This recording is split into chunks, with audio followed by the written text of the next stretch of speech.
Nos corresponde ahora la clase de paralelos industriales mineros con el paralelo 300. Voy a continuar donde dejamos la materia.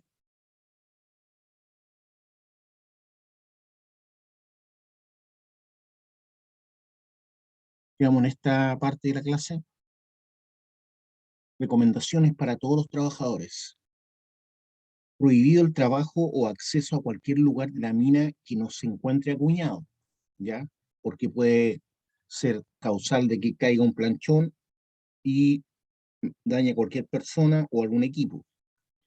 Ante la falta de acuñadura, imaginemos que hay un lugar sin acuñar o que no he podido botar un planchón, debo instalar un loro y comunicar al supervisor que en cierta área, ¿cierto? Por ejemplo, entre la zanja 11 y la zanja 12 de la calle 19, hay un planchón sin botar. Ese loro tiene que estar por cualquiera de los accesos que se llegue a esa zona. O sea, puede haber más de un loro.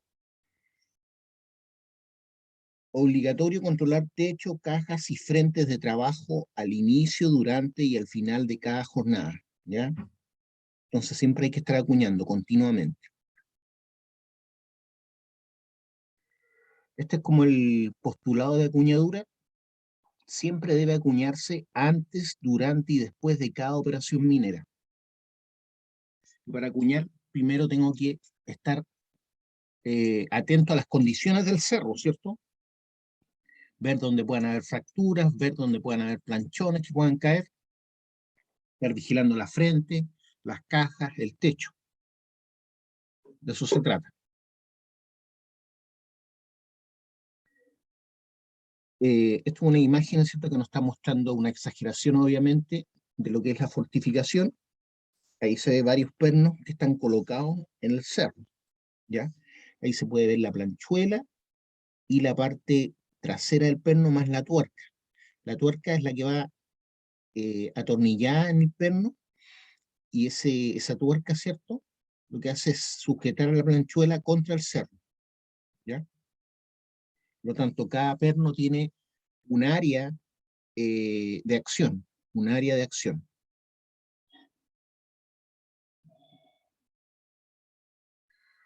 En construcción subterránea hay muchos problemas geoestructurales y dinámicos. Ya se refiere a la geomecánica del macizo rocoso. Dinámico, ¿por qué? Porque son condiciones cambiantes. Hoy día una caja, un techo de cierta labor puede estar en buenas condiciones, pero mañana no sabemos. Entonces, cuando la roca no es autosoportante, yo tengo que estar colocando, ¿cierto?, fortificación, que de alguna forma me ayude a mitigar cualquier planchoneo posterior. El análisis permite diseñar labores estables y evaluar las dificultades de la estabilidad. ¿A qué se refiere con el análisis? El análisis del macizo rocoso permite diseñar labores estables y evaluar las dificultades de estabilidad. La planificación de las labores subterráneas debe tender a ¿qué? Crear la menor perturbación posible. ¿Qué significa eso? O sea, solamente desarrollar el túnel en el área que debo desarrollar. Por ejemplo, si el túnel tiene que ser con estas características, la idea es que en todas partes tenga esas características, pero nunca va a quedar siempre igual en todos lados. Ustedes saben que esto tiene un radio, ¿cierto? Porque la parte de arriba es parte de lo que sería un área de un círculo. Acá tengo un ancho y acá tengo un alto.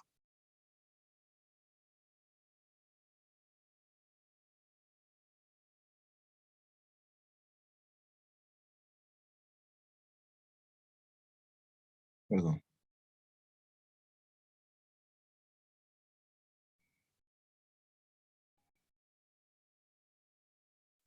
Entonces esas son las características siempre que tenemos de una labor. La idea es que no se desarrolle más que esa área. Por eso dice crear la menor perturbación posible en el macizo rocoso. Pero hay veces que por utilizar exceso explosivo se puede quedar una sobreexcavación. Por ejemplo, ahí esa parte planchonó y queda una cosa así.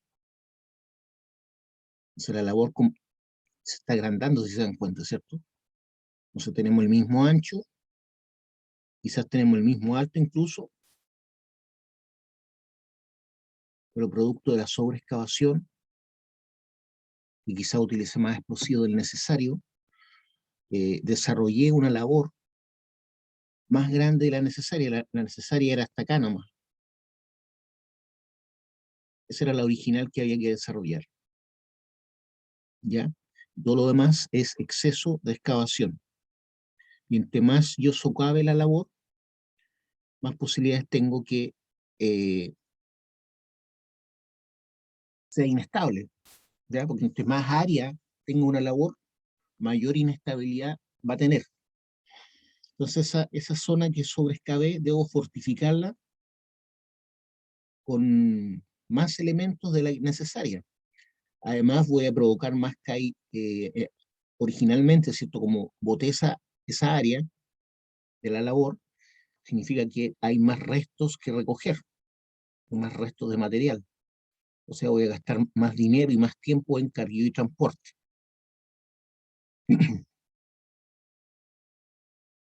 Por eso dice crear la menor perturbación posible y aprovechar su capacidad de autosoporte.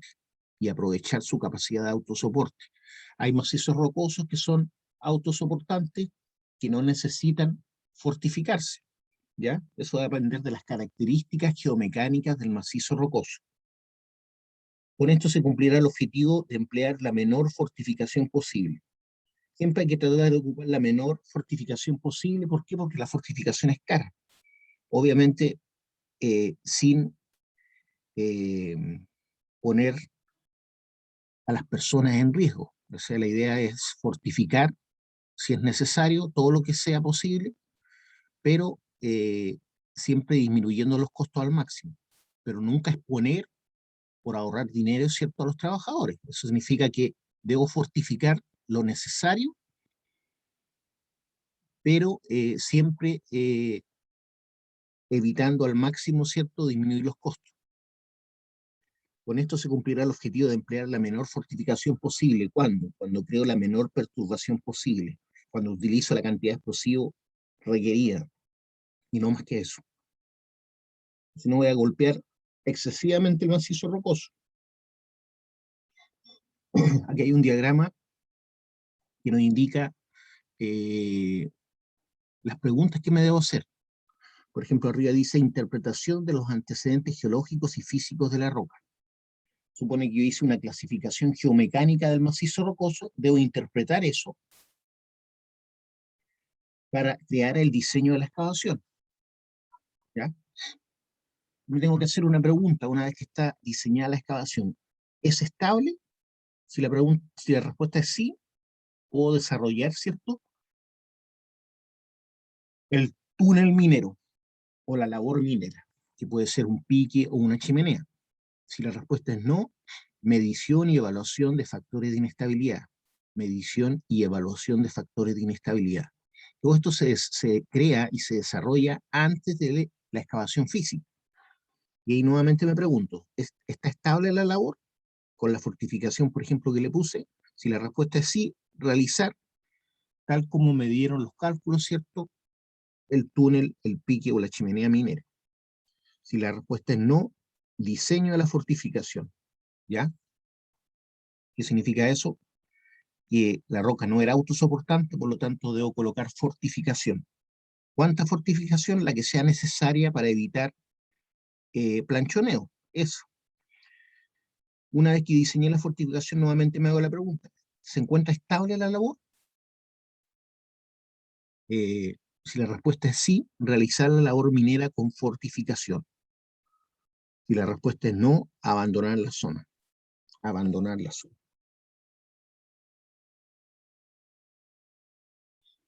Comportamiento dinámico de la roca. Un terreno sin excavación está en equilibrio tensional. Un terreno sin excavación está en equilibrio tensional. ¿Qué significa eso? Que todos los esfuerzos están en equilibrio porque no he desarrollado ningún túnel todavía, ¿cierto? Si se excava, no se soportarán los esfuerzos que rodeaban la excavación. A eso le llamamos disturbio. Se refiere al área que saqué, al volumen que saqué de roca. Originalmente tengo esta situación, ¿cierto? No tengo túnel, está todos los esfuerzos están eh, en equilibrio, pero si yo hago una excavación,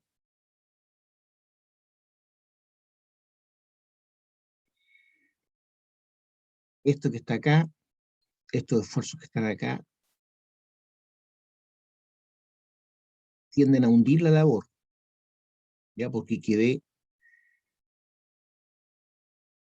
perdón, un túnel. A eso se le llama disturbio. Si se excava, no se soportará los esfuerzos que rodeaban la excavación. Se refiere a esos esfuerzos. Por lo tanto, un túnel, un pique o una chimenea le llamamos disturbio. Entonces yo tengo que saber si esos esfuerzos son eh, lo suficientemente grandes como para hundir la labor. Si son grandes y no es autosoportante la roca, debo colocar fortificación artificial. Se produce una redistribución de los esfuerzos en magnitud y dirección. Se, se produce una redistribución de los esfuerzos en magnitud y dirección. Las líneas de tensión pierden verticalidad, horizontalidad y paralelismo. Se refiere a esto. Aquí tengo este túnel. Sabemos que hay líneas, un campo de fuerzas y se desvía producto de la labor y sigue a continuación. Perdón. Entonces, el campo de fuerzas que tiene que ver con la columna de material que está encima mío se tiende a desviar en esta zona.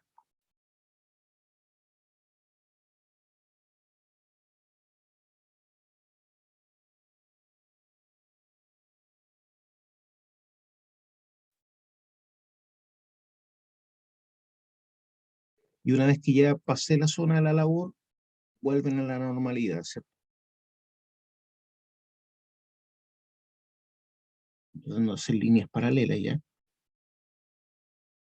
Aquí están normales. Entonces lo que hacen los esfuerzos es la fuerza, ¿cierto? El campo de fuerzas lo que hace es pasar a un lado de la labor, desviarse. Pero aún así se crea una inestabilidad en la zona, porque yo creé una labor, y el túnel este que está acá. Debido a la perforación y tronadura, lo que yo genero es una zona llamada, esta zona que está rodeando la labor, le vamos a llamar zona descomprimida o área descomprimida, ¿cierto?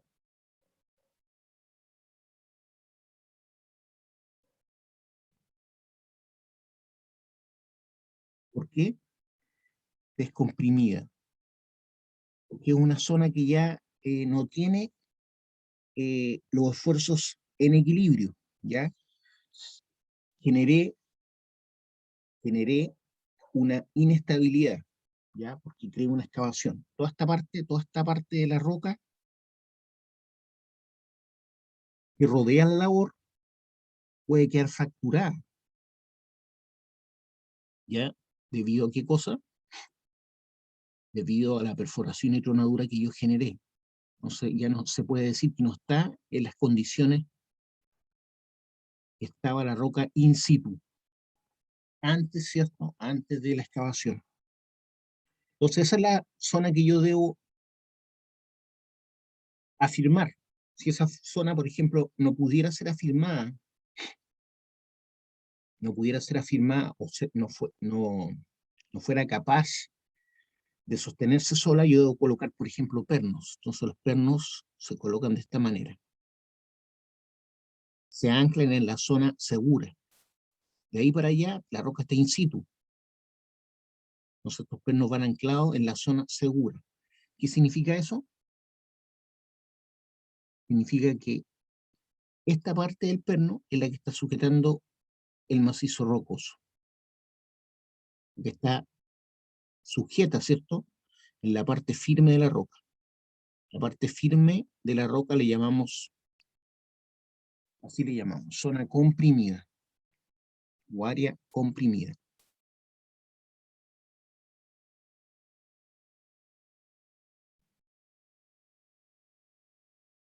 Entonces, el área comprimida es todo lo que está fuera del área que dibujé con lápiz naranjo. Esto es el área comprimida. Entonces, la idea es que el perno se ancle en esa zona y con las tuercas, ¿cierto? Con las tuercas que yo coloco, puedo firmar, ¿cierto?, la roca descomprimida al cerro. Estoy haciéndolo la anchuela, ¿ya? Y al apretar la tuerca, aquí lo que hago es generar una reacción hacia adentro, ¿cierto?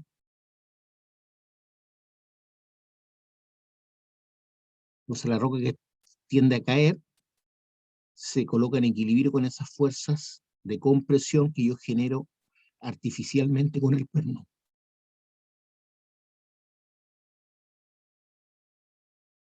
Por eso logro el equilibrio. Cada perno es capaz de soportar un tonelaje. La idea es que el tonelaje que está rodeando la labor, ¿cierto?, sea capaz de soportarse por esos pernos que yo coloqué. No sé si me están entendiendo. Las líneas de tensión pierden verticalidad, horizontalidad y paralelismo. Se estrechan cerca de la excavación, originándose cargas suplementarias. Las líneas de tensión pierden verticalidad, o sea, pasan alrededor de la labor. Ustedes vieron que venían de arriba, ¿cierto?, y rodeaban la labor. A eso se refiere. Las líneas de tensión pierden verticalidad, horizontalidad y paralelismo. Se estrechan cerca de la excavación, originándose cargas suplementarias. Entonces tenemos eso, que es lo que dibujé yo, ¿cierto?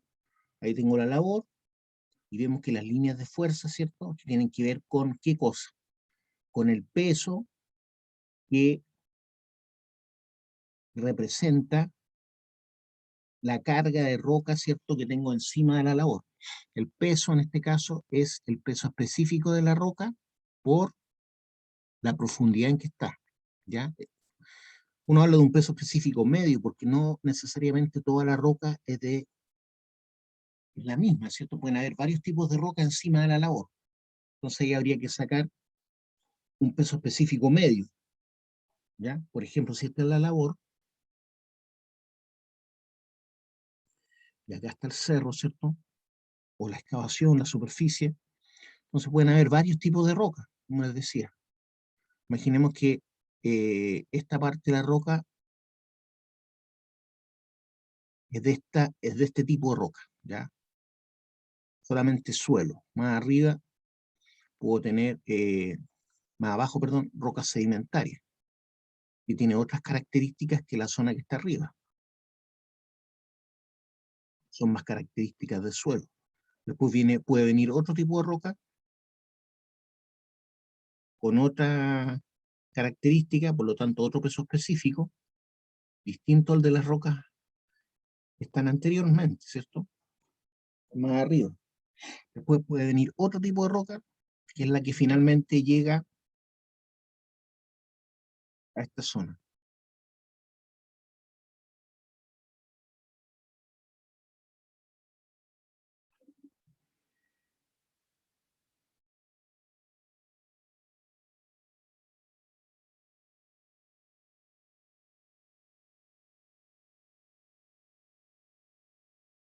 Entonces finalmente yo tengo que sacar un peso específico medio de todos esos tipos de roca.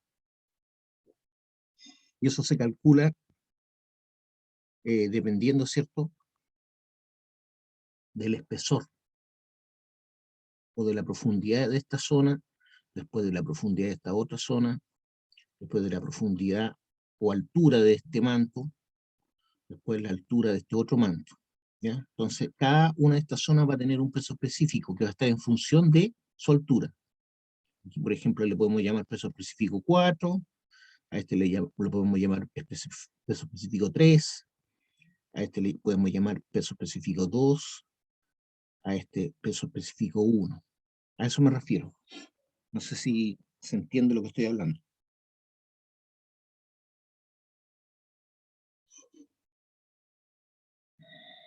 Entonces, este peso específico representa el promedio de estos que están aquí abajo, de este, de este, de este y de este, que son los que están actuando finalmente sobre la labor, ¿cierto? Cuando hablamos de peso específico, estamos hablando de toneladas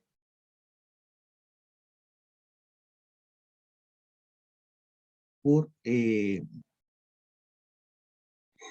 metro cúbico,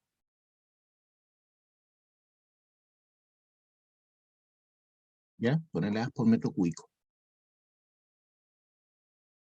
No sé cómo lo voy a multiplicar por un H que está en metros, se me van los metros cúbicos, va a quedar un esfuerzo, ¿cierto? Una presión que va a estar dado en toneladas metro cuadrado. Y esas son las líneas de fuerza, ¿ya? Con esa unidad, toneladas metro cuadrado. Entonces el efecto se extiende hasta la distancia en que las líneas no están afectadas por la labor, zona de perturbación. Entonces ahí vienen las líneas de fuerza, rodean la labor y se vuelven a juntar. Líneas de fuerza que rodean la labor y se vuelven a juntar. Líneas de fuerza que rodean la labor y se tienden a juntar. ¿Ya? Entonces, en esa zona, por ejemplo, tenemos esfuerzos de tracción, que están tendiendo a traccionar la labor. En estas líneas de fuerza tenemos esfuerzos de compresión, están tendiendo a comprimir esa zona. Ya también tengo compresión y tracción, ¿ya? Compresión en este sentido, por eso se tienen como a juntar las líneas de fuerza. Acuérdense que estas líneas son imaginarias, ¿ya? Y compresión en este otro sentido también, ¿ya? En esta zona hay tracción nuevamente.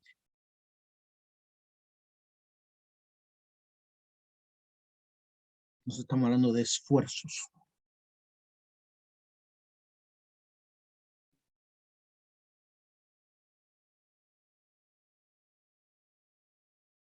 Los que vienen llegando tarde, después tienen que ver la clase completa.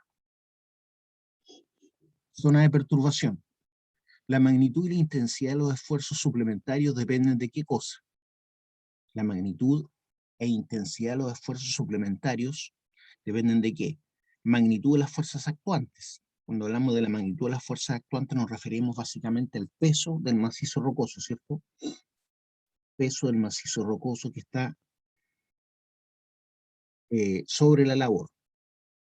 Y eso sabemos que peso es igual a m por la aceleración de gravedad.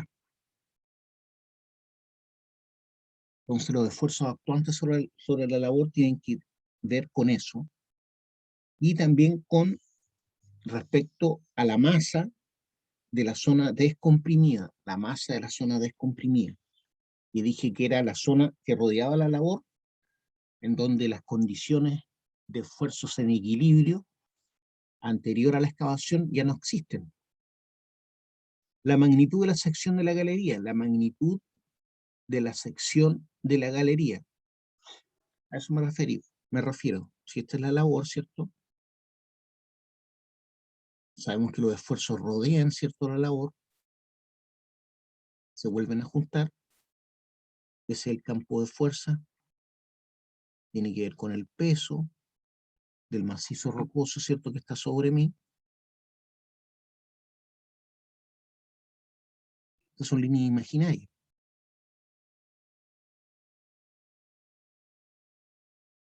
Yo puedo hacer tantas líneas como capacidad tenga para dibujarlas, ¿ya? Lo importante es que rodean la labor los esfuerzos que tienen que ver con esto, ¿cierto? Con la masa y la aceleración de gravedad, estamos hablando del peso. Pero como están actuando sobre un área específica, uno habla de esfuerzo, porque está hablando de fuerza por unidad de área, ¿cierto? Estamos hablando de kilogramos fuerza, newton fuerza, por centímetro cuadrado. Kilogramos fuerza partido por centímetro cuadrado. Entonces dice la magnitud de la sección de la labor. Hay una zona, ¿cierto? Que es la zona descomprimida, que es la zona que está con mayor inestabilidad. ¿Por qué? Porque yo en esta zona, producto de la excavación, pude haber generado fracturas. Ya las condiciones de la roca no están en la calidad de in situ. Entonces esa es la parte que yo debo soportar del macizo rocoso, por ejemplo, con perno, ¿ya? Entonces, eso es lo que yo tengo que soportar con pernos, por ejemplo. O puede ser perno, malla y chocre, dependiendo de las condiciones del macizo rocoso. ¿Quién me va a indicar eso? La clasificación geomecánica. Existen varias clasificaciones geomecánicas que vamos a ir viendo en la medida que vamos viendo la materia de fortificación. Entonces esos pernos no están soportando toda la roca y todo el peso del macizo rocoso que está encima mío. Esos pernos simplemente están sujetando el macizo rocoso que está dentro de la zona descomprimida.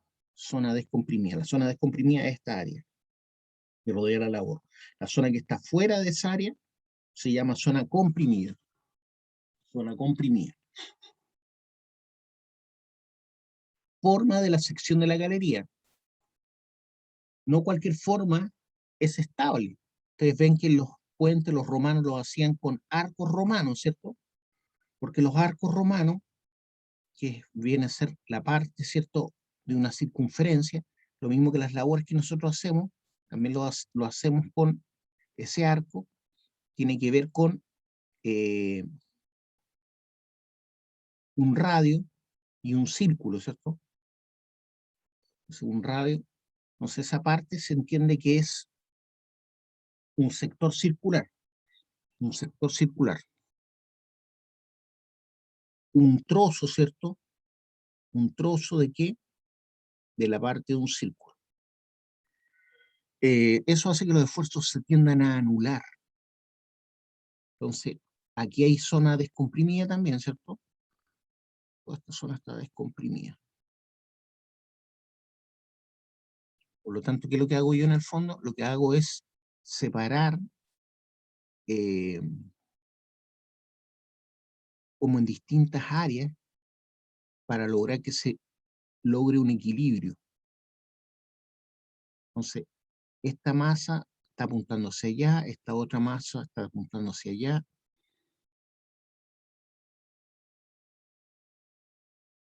Entonces se tienden a equilibrar las fuerzas, ¿ya? Eso es lo que se logra con un arco romano. Por eso se construye de esa manera. Pero cada uno de esos bloques, ¿cierto? Que yo separé ahí, cada uno de esos bloques tiene una masa, ¿cierto? Esta área que está ahí de roca es un volumen, ¿cierto? Digo área porque no estoy considerando ni un centímetro cuadrado, estoy viendo como un área. Pero a partir de 1, 2, 3, ya estamos hablando de volumen, tiene una masa que está apuntando hacia abajo. Tiene que ver con la gravedad. Pero por la posición en que están, se fijan, esto tiende a afirmar el resto. Esa es la idea del arco romano, equilibrar las fuerzas. Que no es lo mismo que si yo tuviera una labor rectangular o cuadrada, ¿cierto? Tengo una labor de esta forma, aquí cada bloque de roca está apuntando hacia abajo y está tendiendo a caerse.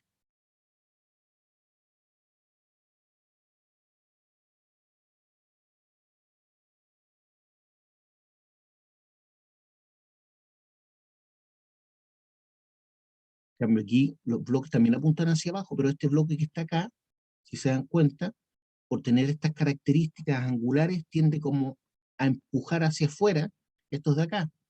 Entonces tiende como a afirmar, ¿cierto? A afirmar. Al estar así como encajado, tiende a afirmar toda esta área. Esa es la idea de crear arcos romanos.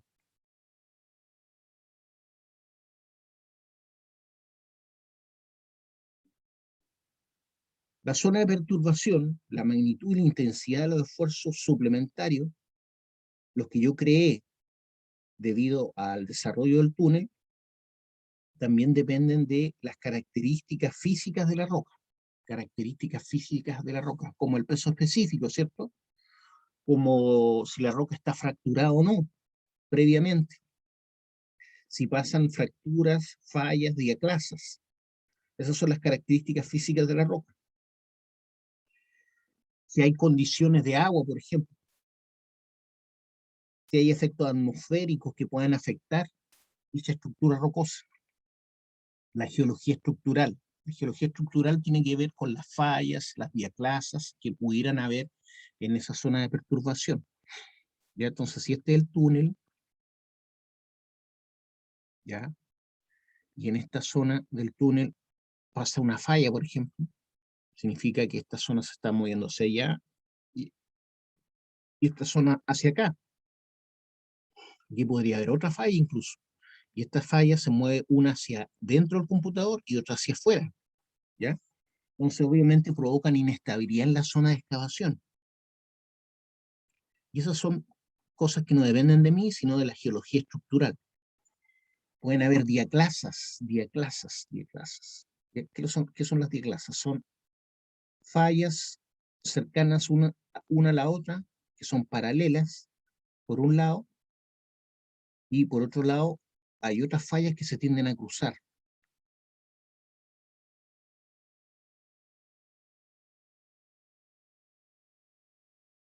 Esas son las diaclasas, ¿ya? Entonces se tiende a formar, ¿cierto? Una estructura tipo eh, rompecabezas. Cada uno de estos bloques se puede mover de forma independiente, dependiendo de la dinámica del macizo rocoso, ¿ya? Entonces, como cada una de estas es una fractura, significa que hay esfuerzo hacia allá, esfuerzo hacia allá, otros pueden ser hacia allá, otros hacia acá. Entonces, obviamente, la estabilidad de esta labor va a depender de la geología estructural. Cuántas fallas pasan cerca de la labor, hay diaclasas, sí o no, de agente atmosférico, ¿en qué sentido? Si esta es la superficie y tenemos una zona que llueve mucho y hay infiltración, significa que va a bajar agua, ¿cierto? Y va a afectar mi labor. ¿En qué sentido? Si ya el macizo rocoso pesa, imagínense toda esta zona inundada, ¿cierto? Le agrega masa a el macizo rocoso y le agrega inestabilidad. ¿Por qué? Porque el agua tiende a filtrar por las fallas, por las fracturas, y el agua pasa a ser como un lubricante que ayuda a que se deslice una cara de la fractura respecto de la otra. O sea, ayuda a esto. Y esta se mueve hacia allá y esta hacia acá. Y esta se mueve hacia allá, esa hacia acá. A eso se refiere con el efecto de agente atmosférico. Efecto del agua, ¿ya? Que infiltra. El agua al infiltrar oxida la roca, la degrada. Las fracturas pudieron haber sido originalmente firmes por el relleno que tiene cada fractura, pero al penetrar el agua, ese relleno se vuelve arcilloso, se degrada el material que está eh, uniendo esas dos caras del macizo rocoso y se puede formar como una especie de arcilla, ¿ya? Entonces el agua no solo agrega peso al macizo rocoso, sino también agrega eh, inestabilidad, producto que el agua se comporta como un lubricante, que puede ayudar a que las partes sueltas del macizo rocoso se muevan. Ese es el efecto del agua. Y entre más profundo, ¿cierto?, esté la labor minera, obviamente significa que la zona de inestabilidad está siendo eh, afligida, ¿cierto?, por una masa de roca que está encima de la labor, ¿ya? Por esfuerzos debido a la profundidad y debido al peso específico del macizo rocoso. Entonces, entre más profunda sea una mina, ¿cierto?, está bajo mayores condiciones de esfuerzo la zona excavada. ¿Tienen alguna pregunta, alguna duda de lo que estamos hablando, chiquillos?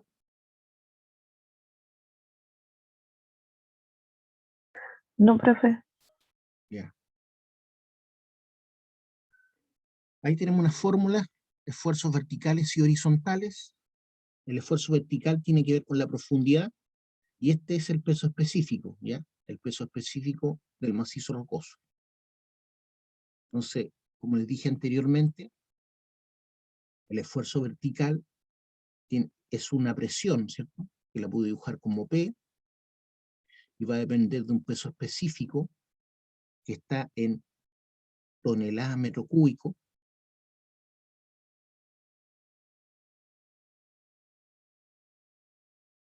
Y eso por una altura, ¿cierto? Está en metros. Se va el metro de acá y este me quedan 2. Entonces me va a quedar una unidad de toneladas metro cuadrado, que es una unidad de presión o esfuerzo. Significa que hay varias toneladas ejercidas sobre un metro cuadrado, ¿cierto?, de área. Eso es el esfuerzo vertical. El esfuerzo horizontal depende del esfuerzo vertical, ¿ya? Entonces, el esfuerzo horizontal, que es esta es como una T griega, eh, algunos le llaman sigma esto, o taul, pero dejémoslo como esfuerzo vertical y esfuerzo horizontal. Entonces se dibuja el esfuerzo horizontal, va a ser igual a el módulo de Poisson, que es ese, partido por 1 menos nuevamente el módulo de Poisson respecto de esa roca, ¿cierto? El módulo de Poisson depende del tipo de roca. Entonces debo conocer el tipo de roca para poder calcular el esfuerzo horizontal. Y eso multiplicado por el esfuerzo vertical, que es el que está arriba, que se simboliza con esa letra griega y la B, ¿ya? Lo mismo que tengo arriba.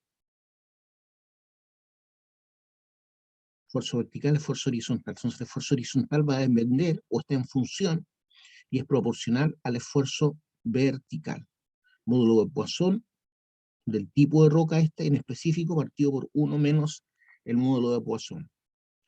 Se supone que es un valor que me deberían dar, ¿ya? Para poder calcular el esfuerzo horizontal. Entonces el esfuerzo vertical, toneladas metro cuadrado, esa es la unidad. H está en metros, que es la profundidad a la cual está sometida, ¿cierto?, la labor. ¿Cuántos metros de roca tengo encima mío? Ese es el H. Ahí aparece delta, como la densidad de la roca, o peso específico, toneladas metro cúbico. El esfuerzo horizontal está ahí representado, ¿cierto?, que también está en toneladas metro cuadrado, y esa como B es el módulo de Poisson o de deformación de la roca, que varía entre 0,3 y 0,45 para rocas metálicas, dice. Para rocas metálicas, no es que las rocas sean metálicas, significa que rocas que tienen minerales metálicos, o sea, por ejemplo, cobre, hierro, ¿cierto? La palabra es hierro, no fierro, ¿ya? Oro, todos esos son metales, ¿cierto? Plata, minas de manganeso, ¿ya? Entonces el módulo de Poisson varía entre 0,3 y 0,45, ¿en dónde? En rocas que contienen minerales metálicos. A eso se refiere con rocas metálicas. O sea, por ejemplo, en un yacimiento de cobre, el módulo Poisson varía entre 0,3 y 0,45. En un yacimiento de hierro, la roca que contiene el hierro, en forma de magnetita, varía entre 0,3 y 0,45 el módulo de Poisson. La roca que contiene el oro tiene un módulo de Poisson entre 0,3 y 0,45. La roca que contiene la plata o el manganeso varía el módulo de Poisson entre 0,3 y 0,45. A eso se refiere.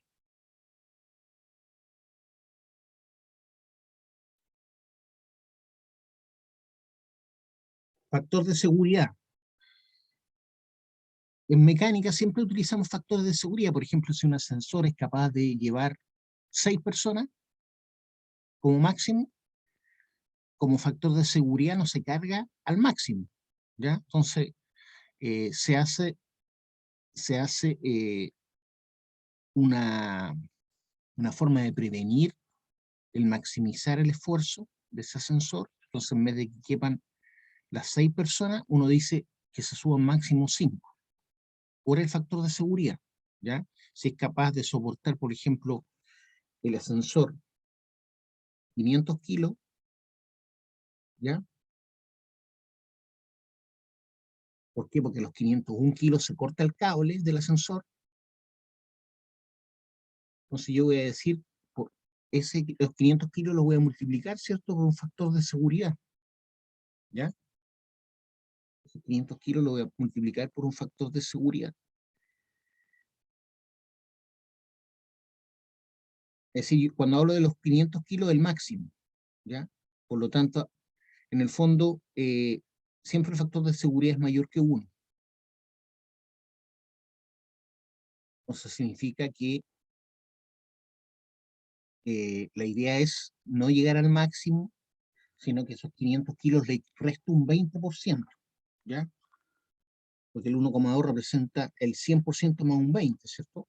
Por lo tanto, si el cable soporta 500 kilos, yo le voy a restar un 20% para nunca cargarlo más de eso, considerando ese factor de seguridad. Entonces, 500 por 0,8, que es 1 menos 20%, va a ser igual a 400 kilos. Por lo tanto, ¿qué voy a poner yo en las condiciones? Que máximo se suban personas para que sean capaces de llevar 400 kilos. ¿Ya? Generalmente se divide por 70. Cada persona la hace pesar como 70 kilos, dividido por 70, significa que máximo pueden subirse no 5,7 personas, sino máximo 5 personas.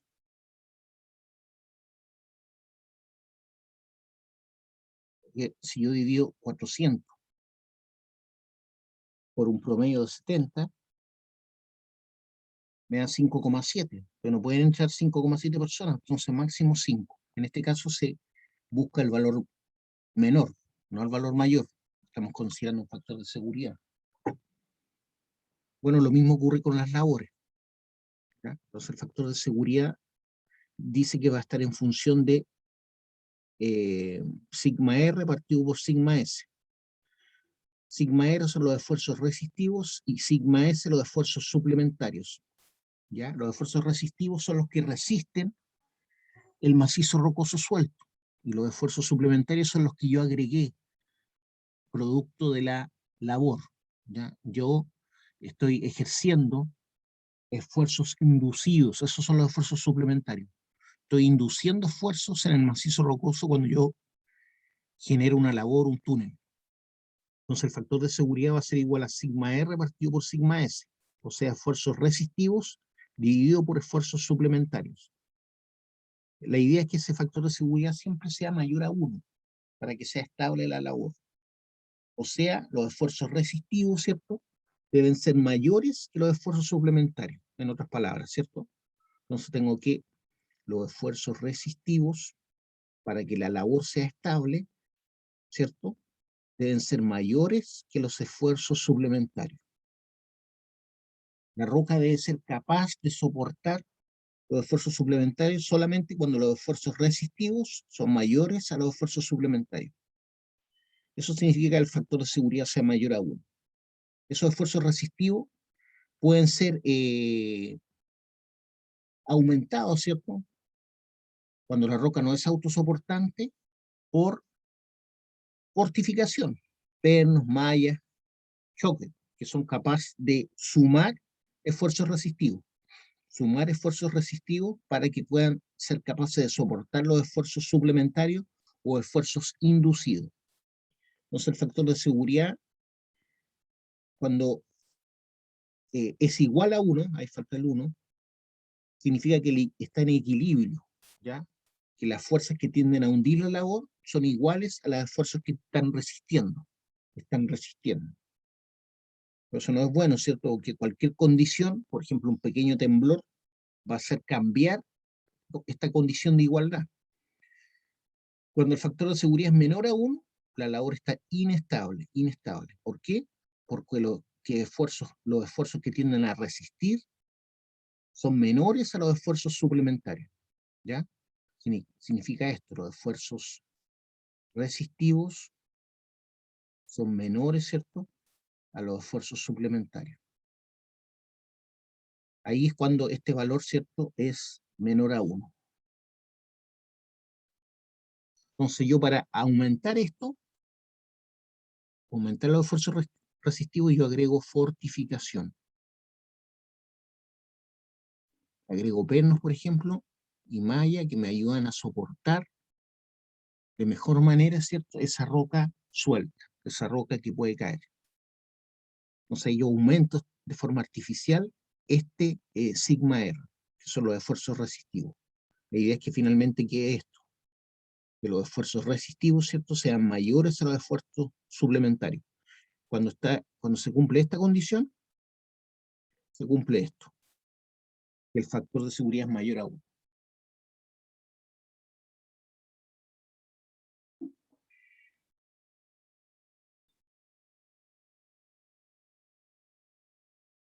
Deformación de la labor minera. Si el factor de seguridad es menor a 1, la deformación se manifiesta como agrietamiento del macizo rocoso. ¿Por qué? Porque los esfuerzos resistivos son menores a los esfuerzos suplementarios.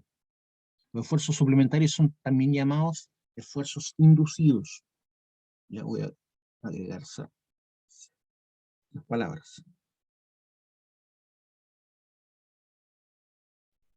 En minería y en toda ciencia van cambiando los nombres, ¿ya? Hay veces que, por ejemplo, cuando yo estudié esta materia, el ramo se llamaba servicios a la minería. Servicios a la minería.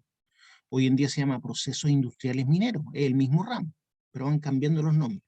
Aquí, por ejemplo, en esta PPT, que es del 2006, 2007, se habla de esfuerzos suplementarios. Hoy en día se habla de esfuerzos inducidos en algunas partes, esfuerzos inducidos. No significa que esté mal decir esfuerzos suplementarios.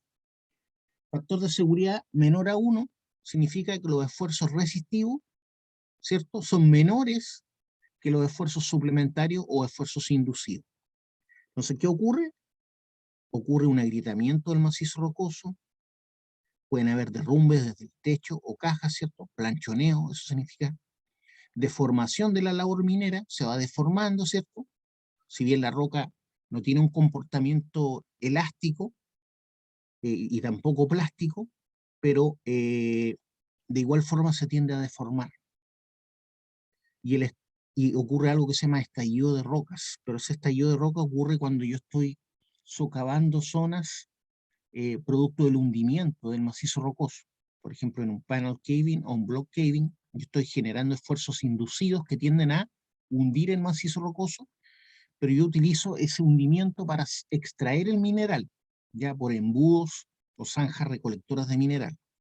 Entonces, esos esfuerzos, cuando se produce el quiebre del macizo rocoso, imaginemos que toda esta zona, ¿cierto?, está sometido a panel caving, ¿ya? Y aquí, justo acá, se produce una ruptura. Entonces, esa ruptura lo que hace es radiar energía en forma de ondas mecánicas que llegan a la labor, y al encontrarse con una zona hueca, esas ondas se devuelven como ondas de tensión, ¿ya? Se reflejan, y esas ondas de tensión lo que tienden a hacer es hacer que el macizo rocoso se salte hacia adentro, Eso es lo que llamamos estallido de roca. ¿Cuándo ocurre eso? Cuando estas ondas de tensión son mayores en energía que la capacidad de ser traccionada la roca, ¿ya? Cuando esas ondas en energía que representan esfuerzos, ¿cierto?, son mayores a la resistencia de tracción del macizo rocoso, se produce un estallido de roca. Como les dije, eso ocurre en yacimientos que son explotados por panel caving.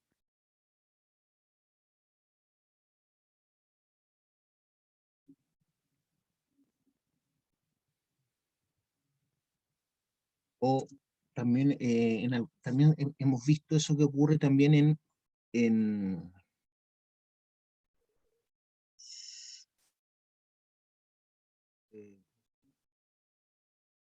sublevel caving, que es el otro método. Sublevel caving. Entonces estamos hablando de extracción masiva de mineral. Extracción masiva de mineral. Voy a tratar de hacer un dibujo para que se entienda. Voy a dejar de mostrar esta imagen. Voy a ir a una página en blanco. No sé si yo tengo una labor acá, ¿ya? Y esta zona está siendo explotada por panel caving. Significa que este nivel de producción, acá arriba tengo el nivel de hundimiento, ¿cierto?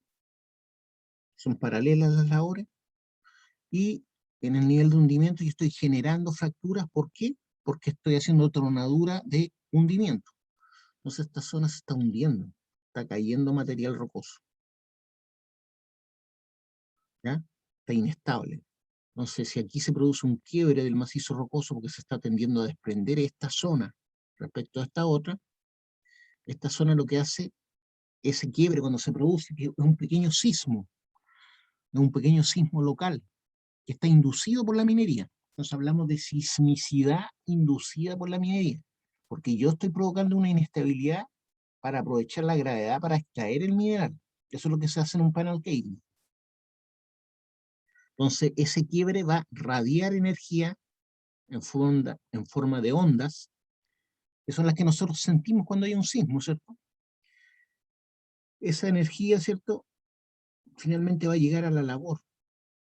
Como esta área, ¿cierto? Está hueca, significa que el aire que está aquí tiene una menor densidad que la densidad de la roca, ¿cierto? El aire tiene menor densidad que la densidad de la roca. Entonces, ¿qué ocurre? Esta onda se ve reflejada. Lo mismo que ocurre cuando uno tira una piedra en una piscina, ¿cierto? En una laguna. Entonces, estas ondas se devuelven como ondas de tracción.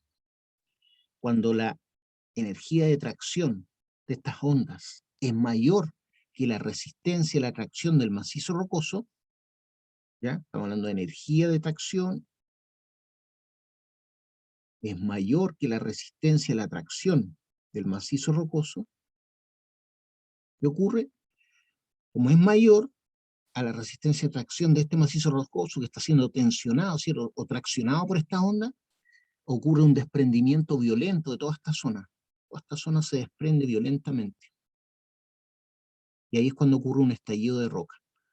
Entonces, eso puede hundir la labor, matar gente, destruir equipos. Es un estallido de roca.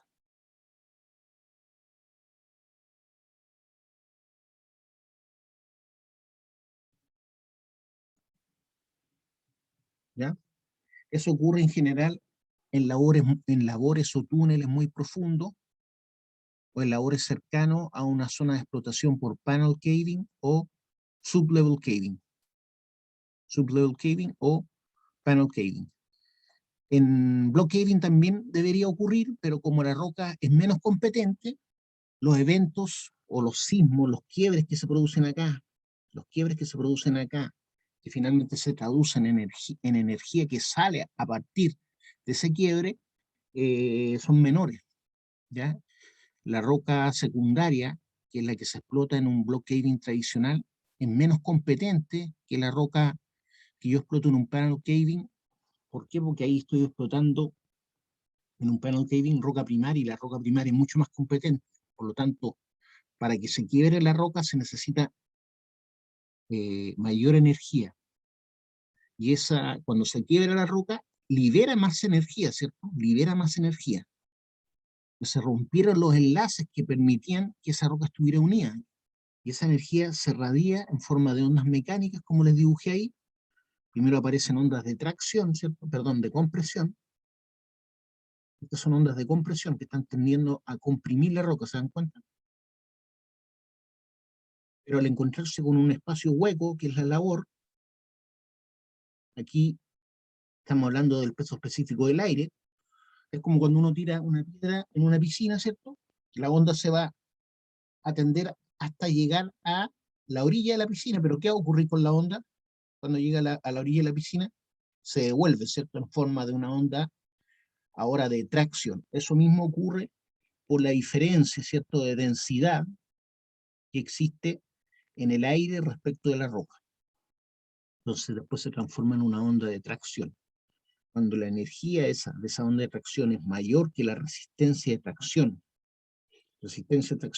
si yo tomo un trozo, un elemento de la roca, ¿cierto?, y la tracciono, en general las rocas tienen muy poca resistencia a la tracción, tienen alta resistencia a la compresión, ¿ya? Un pilar, por ejemplo, es capaz de soportar alta presión vertical, pero cuando hablamos de resistencia a la tracción es mucho menor, ¿ya?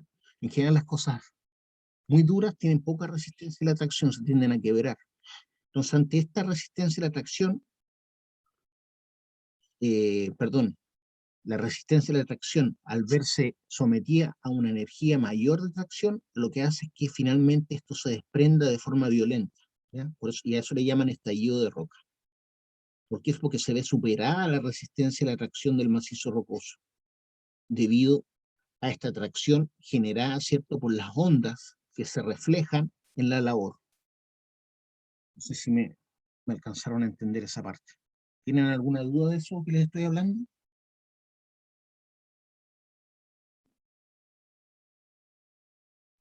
Está claro, profe. Ya, qué bueno. Entonces vuelvo a compartir la...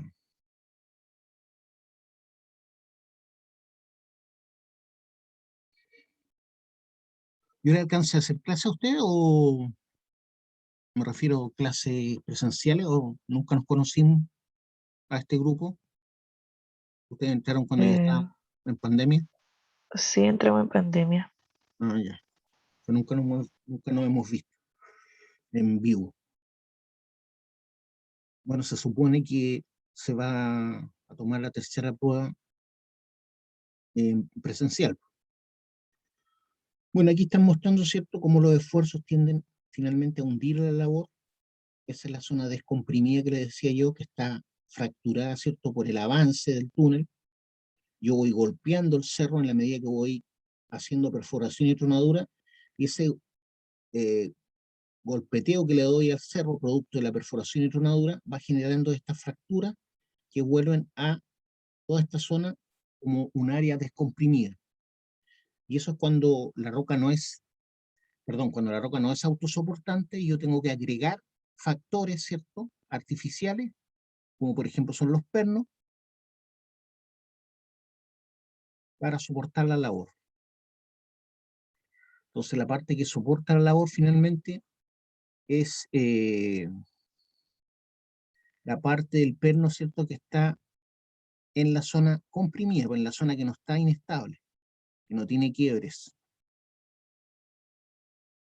Entonces yo al colocar planchuelas ahí y tuercas, afirmando el cerro, logro eso, ¿ya?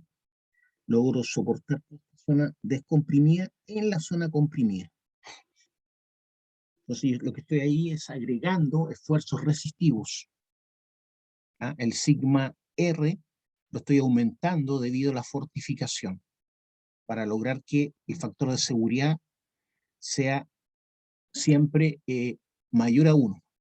Y eso significa que los esfuerzos resistivos son mayor que los esfuerzos suplementarios o esfuerzos inducidos. Pero eso lo logré artificialmente en este dibujo, ¿cierto?, con la fortificación de pernos.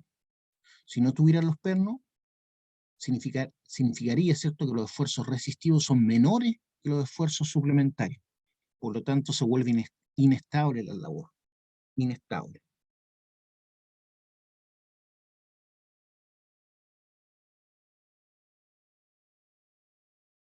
Diseño de la fortificación. ¿Qué cosas debo considerar para diseñar la fortificación de un túnel, de una chimenea, de un pique? La vida útil que va a tener ese túnel. ¿Cuánto es la vida útil del túnel? Si estoy trabajando en el nivel de hundimiento, que es un nivel que finalmente se va a hundir en un panel caving, no necesito, ¿cierto?, que tenga mucho tiempo la duración de esos túneles. Por lo tanto, la fortificación va a ser menor que en un túnel que va a durar toda la vida de la mina, ¿ya? El uso de la labor. ¿Cuánto uso se le va a dar a la labor? ¿Va a pasar gente todos los días por ahí? ¿O solamente cuando vayan a perforar los tiros de hundimiento? Debo de considerar en el diseño de la fortificación la geología estructural. ¿Qué significa eso? Si el macizo rocoso tiene fallas, tiene diaclasas, eso lo debo considerar. Debo considerar los esfuerzos actuantes. En este caso, los esfuerzos actuantes tienen que ver con el sigma B, que está en función, ¿cierto?, de la profundidad del macizo rocoso y del peso específico de la roca, o de la densidad, como aparecía acá. Y ese sigma B, o sigma vertical, va a influir sobre el sigma horizontal, ¿cierto?, sobre los esfuerzos horizontales. Esos son los esfuerzos actuantes. La presencia de agua. Si hay agua, ¿cierto?, sabemos que hay más masa de roca que soportar, porque el agua que infiltre, ¿cierto?, la roca, va a agregar peso, por un lado, y además va a agregar inestabilidad, porque el agua se comporta como un lubricante, y eso va a hacer que las zonas que están en contacto tiendan a desplazarse más fácilmente. Además hay un efecto que se llama presión de poro. Hay un efecto que se llama presión de poro.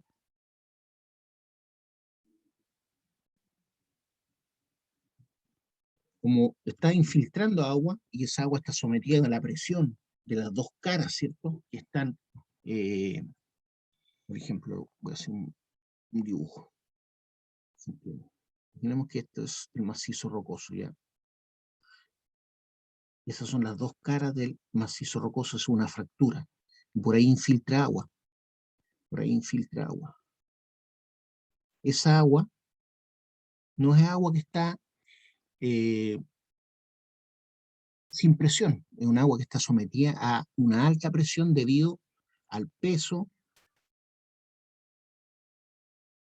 del macizo rocoso, ¿cierto?, a la presión que están entre estas dos caras. Por lo tanto, en esta parte, en la parte donde está la labor, por ejemplo,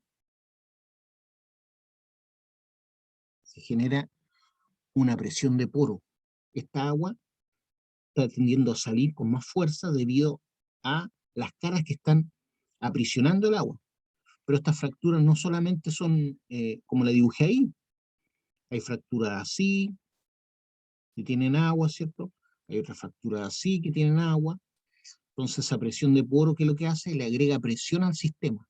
Entonces voy a tener que sumar la presión generada por el peso propio de la roca, más la presión de poro. A eso me refiero. Entonces la presión de poro le agrega presión, o sea, la roca tiene que ser más firme aún para soportar esa presión de poro, ¿ya?, que es ejercida, ¿cierto?, por el agua que está contenida en la fractura, o en las diaclasas. Pueden haber diaclasas también.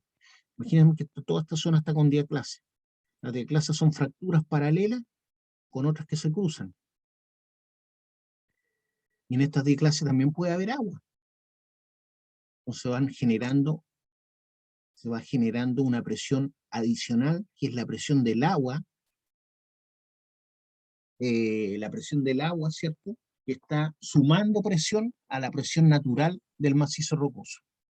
Y esa presión de poro se debe a la presión que ejercen las caras de la roca que están aprisionando el agua contenida en esa fractura. Entonces la presencia de agua influye mucho sobre la calidad del macizo rocoso. Entre más agua tenga el macizo rocoso, significa que la calidad del macizo rocoso es más mala. Es más mala. ¿Por qué? Porque lo más probable es que no sea autosoportante, ¿cierto?, porque estoy agregando presión de poro al sistema.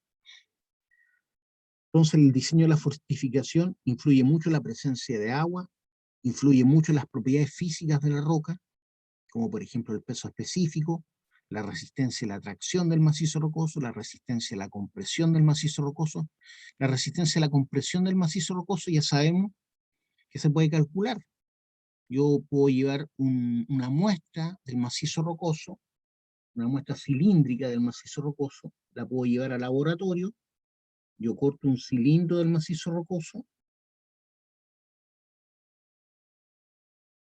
y en el laboratorio yo someto ese cilindro de macizo rocoso, lo someto a presión de compresión, y veo cuándo se fractura esto, a qué presión, a qué tensión de compresión se va a romper ese macizo rocoso. Y eso me permite calcular la tensión de tracción, porque siempre la tensión de tracción o la presión de tracción está en función, o sea, es proporcional a qué cosa, a la tensión de compresión. ¿Se acuerdan que veíamos en perforación y tronadura que la resistencia a la tracción del macizo rocoso generalmente era igual a la resistencia a la compresión partido por 10 o más? Por lo tanto, ¿qué significa eso? Que la resistencia a la tracción está en función, ¿cierto? Es proporcional a la resistencia de compresión, lo que estoy dibujando ahí. Entonces, conociendo la resistencia a la compresión, yo puedo calcular, ¿cierto? Aproximadamente cuánto es la resistencia a la tracción. Por eso dice propiedades físicas de la roca. Y también efectos de agentes atmosféricos, como la lluvia, ¿cierto? Principalmente. Ahora, si un túnel que está expuesto, por ejemplo, a vientos, ¿ah? A cambios de temperatura bruscos, por ejemplo, entre la noche y el día, en el altiplano hay mucha diferencia de temperatura, por ejemplo. En el día pueden haber 20 grados, 10 grados, y en la noche pueden haber 10, 15 grados bajo cero. Entonces las aguas que han infiltrado el macizo rocoso se congelan cerca de la labor, cerca de la superficie, y esa agua al congelarse aumenta de volumen y me ayuda a fracturar más aún las fracturas naturales. En la medida que entre agua, el agua se congela y el agua aumenta de volumen, por lo tanto va a tender a requebrajar, a quebrar más, a generar presión, una presión extra, ¿cierto? Que es el agua congelada en la fractura. Ahí ya no podemos hablar de presión de poro, pero sí le agrego cierta inestabilidad al sistema porque estoy generando una presión extra debido a que el agua se congela en las fracturas cercanas, ¿cierto?, a la superficie, ¿ya? Entonces los efectos de los agentes atmosféricos como el frío, como la lluvia, influyen, la nieve, etcétera. La nieve puede estar congelada durante la noche, pero durante el día va a infiltrar agua y va a agregar, por ejemplo, presión de poro al sistema, a la labor, si es que llega agua a las zonas cercanas de la labor. Por lo tanto, ahí habría que sumar la presión propia de la columna de macizo rocoso que está sobre el túnel, debería agregarle la presión de poro. A eso me refiero. Ya, chiquillos, por hoy día lo vamos a dejar hasta acá. No sé si tienen alguna duda respecto a esto último. Diseño de fortificación.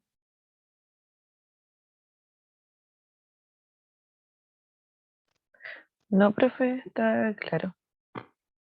¿Y por qué vinieron tan pocos alumnos? ¿Había prueba? ¿Qué pasó?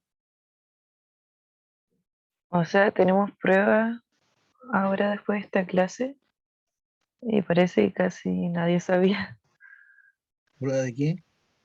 de método de explotación. No estaba Ah, ya. difícil, pero como que muchas personas no sabían que teníamos prueba hoy día. Ah, y por eso seguramente faltaron a la clase para estudiar a última hora. Sí, Ya. Nos estamos viendo entonces. Que les vaya bien. ya, profe, que esté muy bien. Igualmente.